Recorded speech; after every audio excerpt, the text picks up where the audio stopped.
Guys, in this video, I'm going to show you how to make your RC car faster. And we have a willing volunteer, the brushed PD Racing TK10. Now, the reason I've chose this is because, well, it's cheap.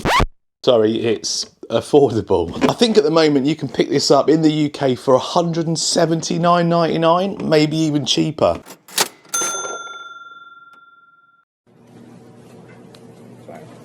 So it's probably one of the best value brushed bashers you can buy. And that's because it's pretty much the same as its brushless brother or sister. And that thing was an absolute beast.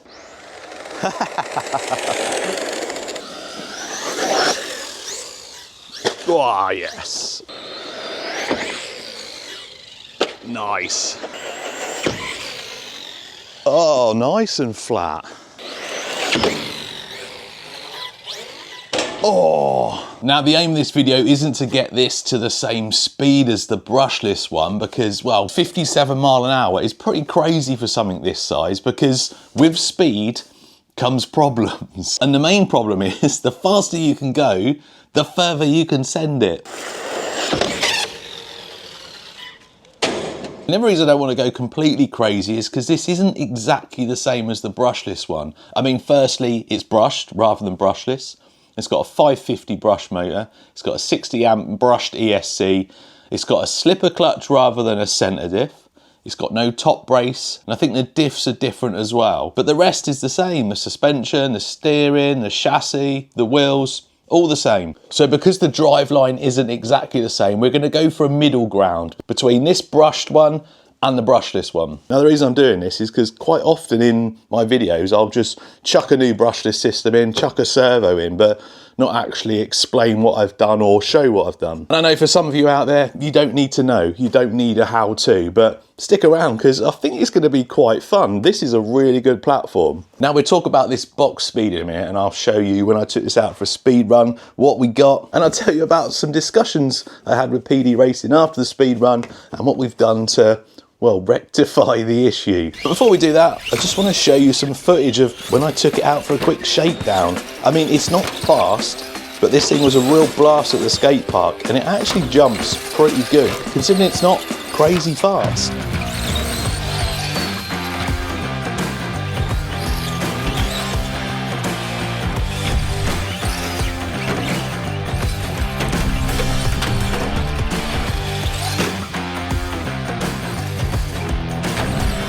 I did also take it to a dirt track, however the jumps at the dirt track are a bit bigger, they're a bit longer, and it didn't quite have the legs to clear a lot of the jumps. But for a general basher for kids, or if you're new to the hobby and you want to eventually upgrade and stuff like that, I think this will be a great starter, especially at the current price point.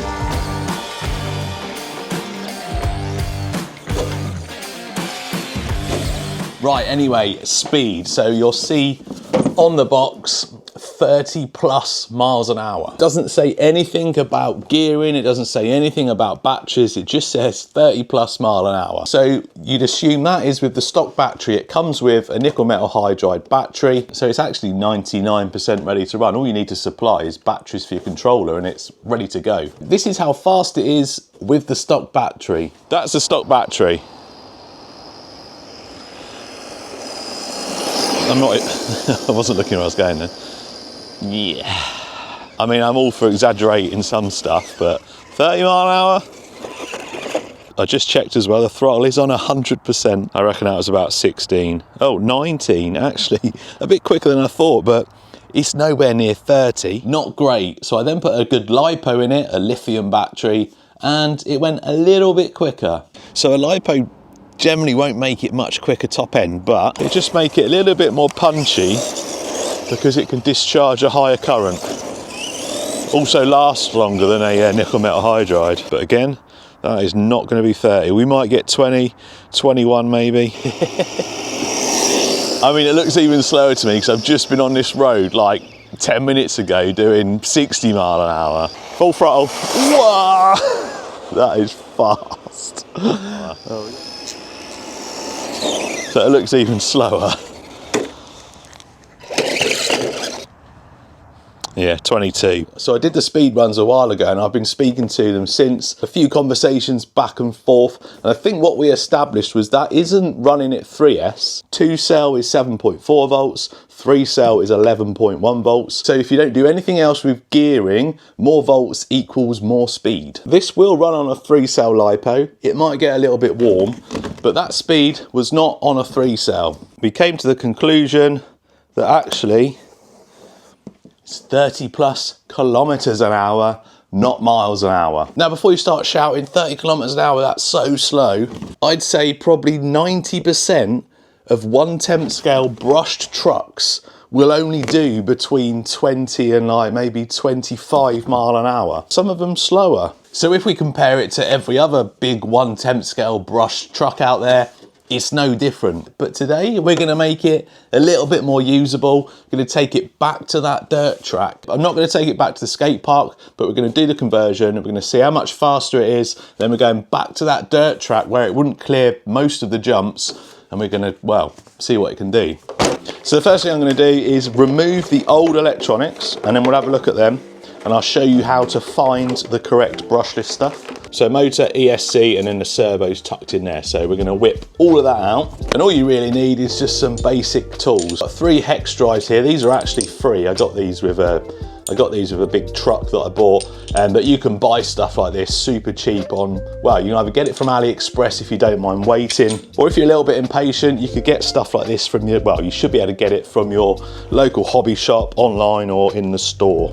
I don't know how this thing comes apart. I'm just taking screws out until things come out. And if you're not hands-on with stuff or you've not got much experience, take photos. So take photos of it all before you take it apart. When you take screws and stuff out, put them individually so you know where they go. If you've ever followed any workshop manuals for cars and stuff, quite often when it comes to refitting, it will say, refitting is the reverse of removal. And it's the same thing. Wow, this is a long screw. All right, there's also 2 on top of the motor. You can use an electric screwdriver if you want to make things a little bit easier, but I'm going to do it by hand so you can see that it is possible just with some basic tools.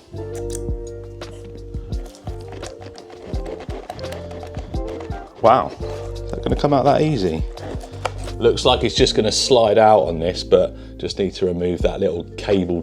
Like, there's a little clip there that the cables go into. Now this is not actually like a conventional motor and mount. It's got like a little idler gear in the middle.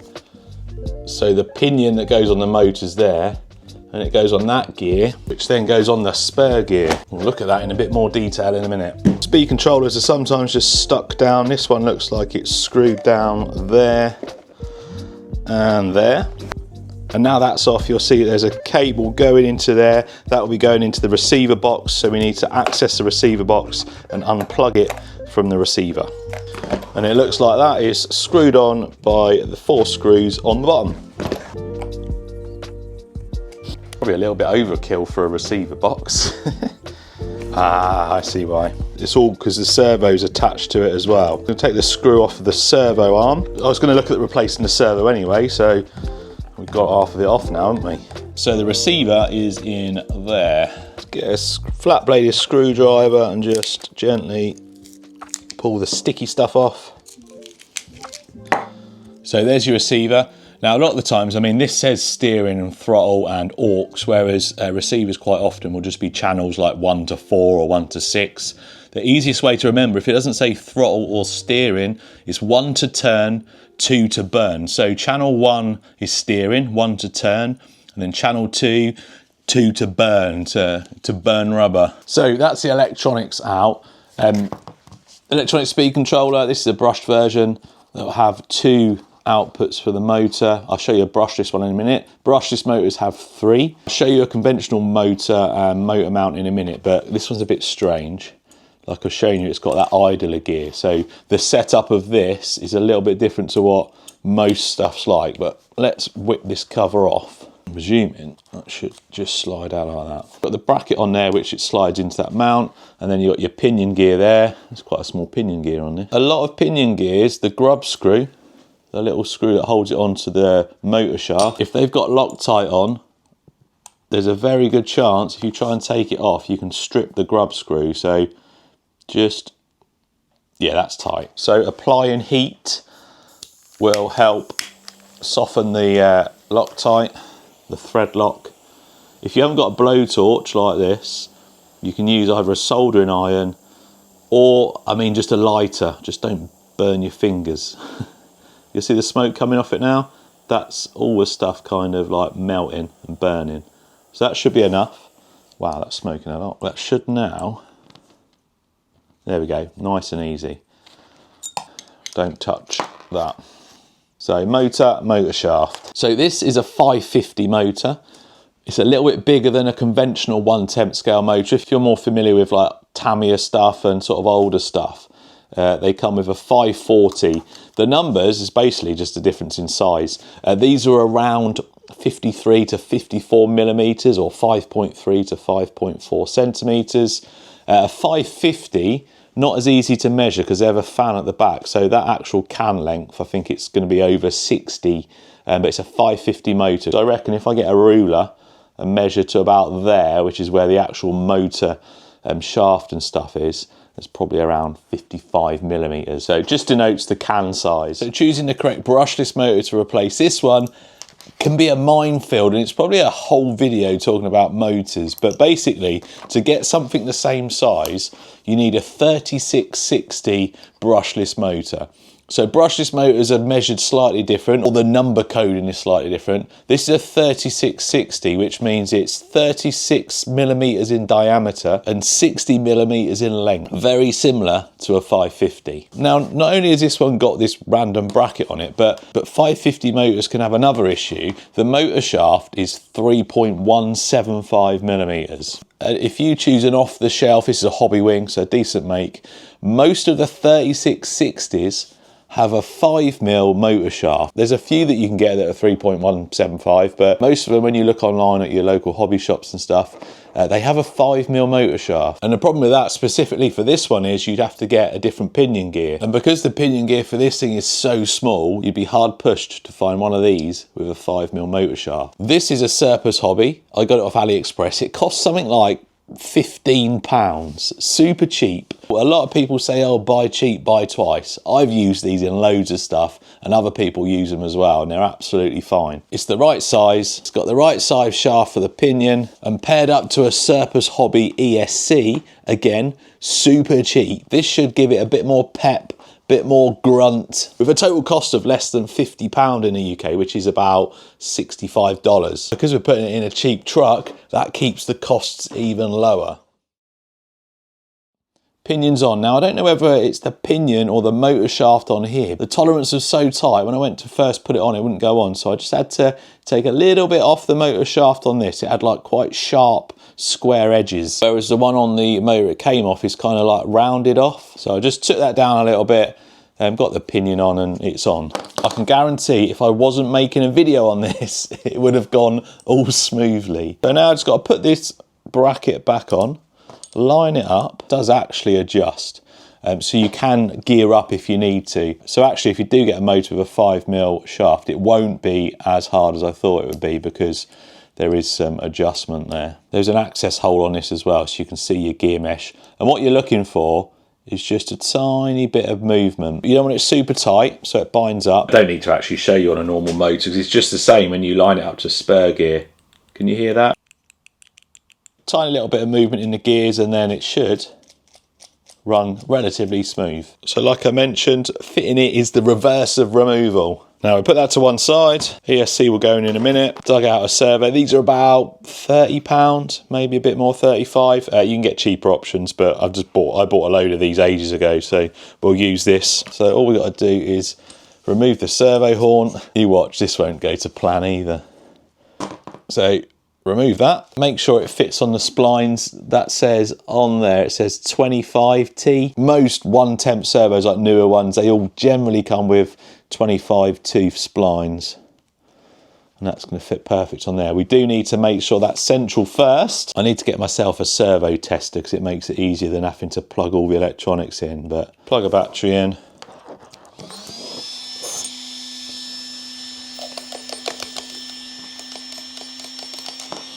Make sure it's central. Right, that's centered now. So we need to make sure it goes in the same way as that one comes out.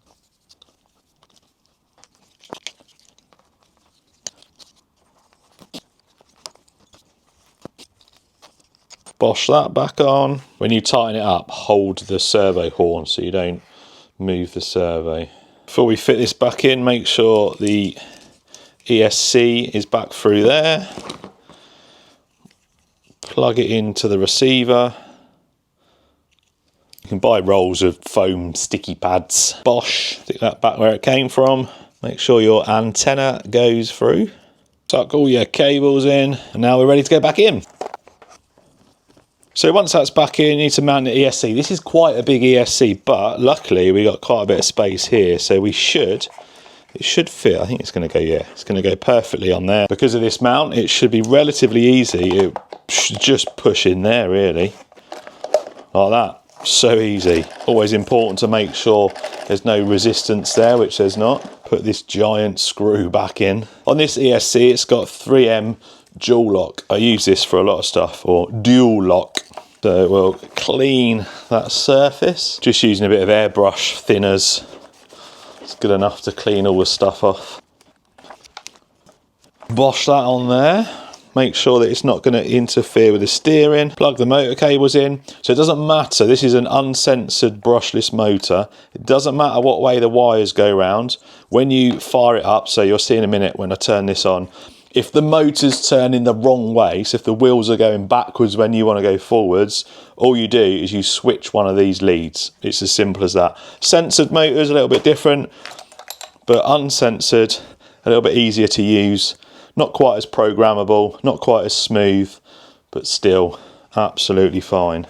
Stick the switch down in there. We are good to go. Just need to get a battery charged and then make sure it works. If you fell asleep during that, just a quick summary. Put a 3660 brushless motor in there. That's the correct size for replacing a 550. Had to find one with the right size motor shaft, a 3.175 rather than a 5mm. If you're replacing a standard 540 size motor, then a 3652 is about the right size that you want to go. Again, making sure the motor shaft is the right size.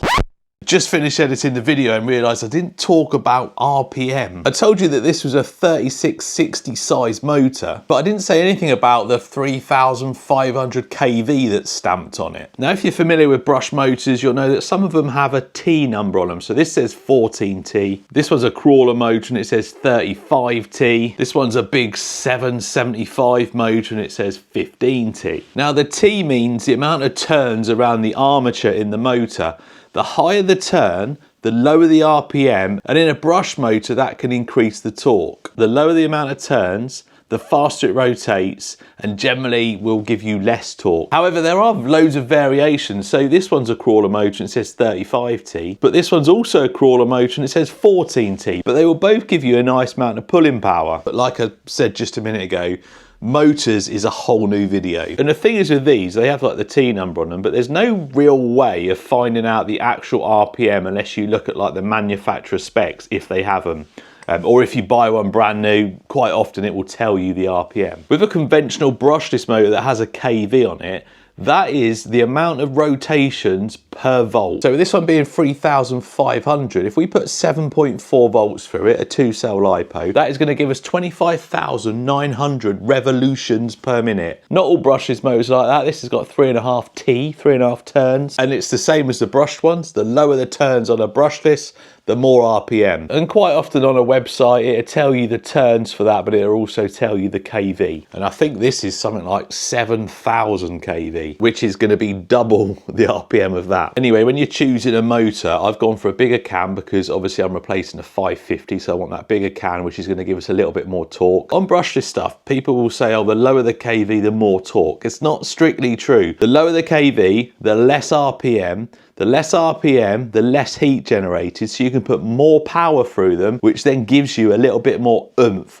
but not that top end. It's not strictly more torque. More torque generally is a bigger motor. This is 800 kV, but it's a big motor. This thing has got a lot of torque. If you go too high on the kV, you're going to generate more heat. The more RPMs, the more heat. if you've got a big heavy truck and you're trying to turn it too fast, it's just gonna, well, smoke the motor. It's a bit of trial and error, it's a bit of research, but 3,500 kV with a 3660 should give us about the right RPM to match the motor that came out of it. Well, I know what it does, and it doesn't quite work out like that straight away. But anyway, there you go. Try to condense it down. Again, YouTube, Google, forums, Facebook, they will help you more if you want to know more about motors.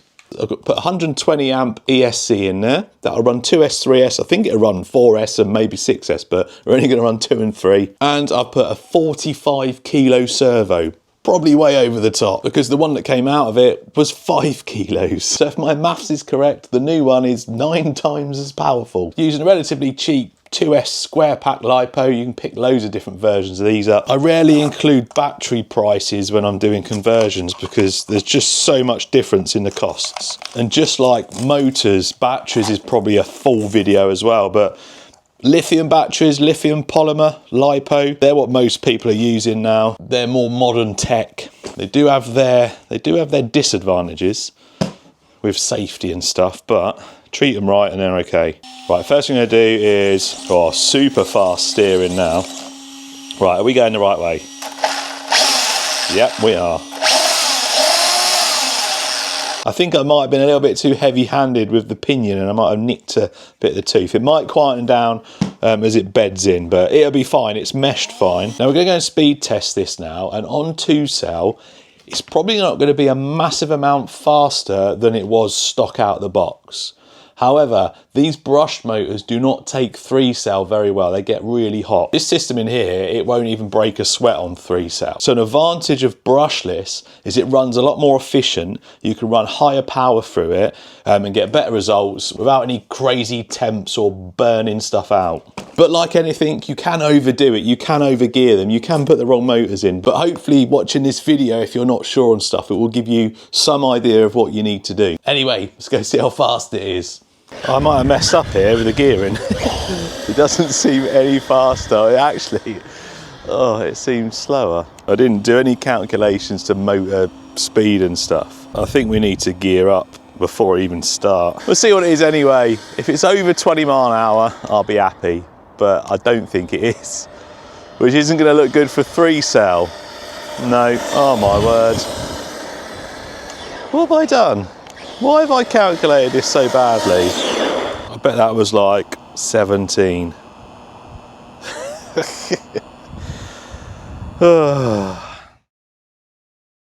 Right, let's try that again. That's better. So I've gone from a 14 tooth to a 22, so we've jumped up a fair whack, but it's probably going to give us what we need. You can see it's still not super fast, but this is 2-cell, remember?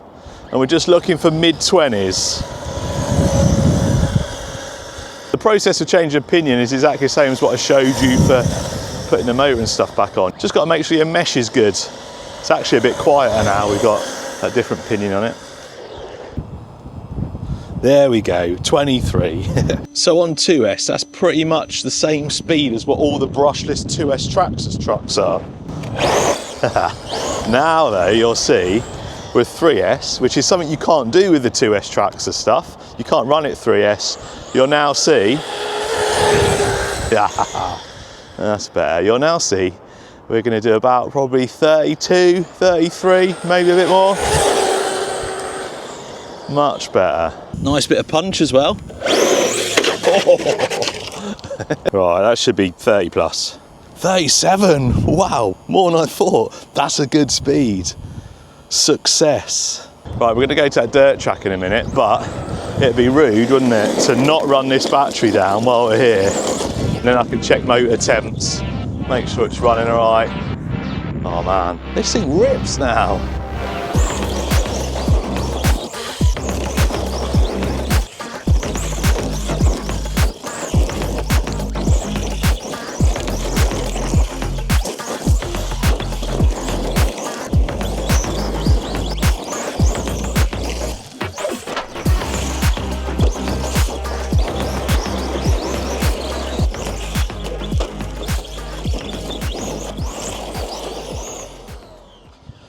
Well, last time I was here with this thing, I couldn't clear any of the jumps, whereas now,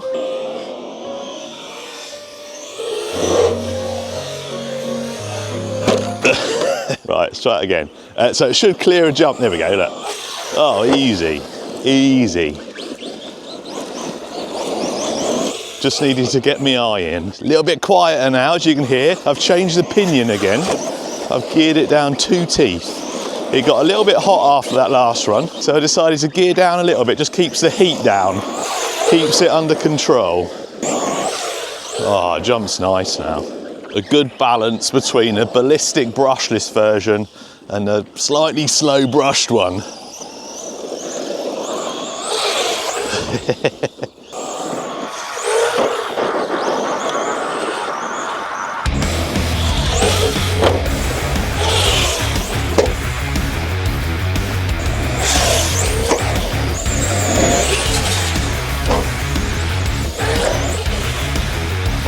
Love it. Oh, transition. Oh.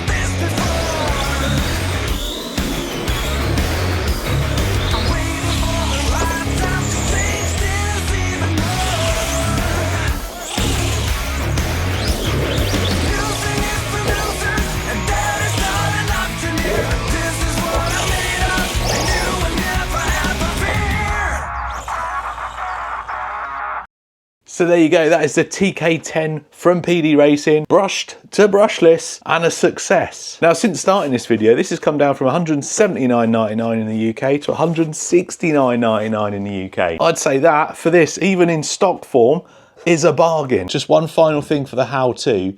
Pinions have a few different pitches. You can see that one is a lot finer than that one. Now, the only way really for me to explain how to find the right pitch is just go on Google, look in the instructions and find what pitch the pinion is. I still struggle with pinions. Luckily, I've got so many of them, I can just grab them and I can kind of match them up to the spur gear to find the right one. But Google, YouTube, instructions, it's kind of the only way I can help. Hopefully this video has helped some of you out. For those that don't need any help, hopefully that showed you that these PD Racing things are decent. Brushed or brushless, these things, very good for the money.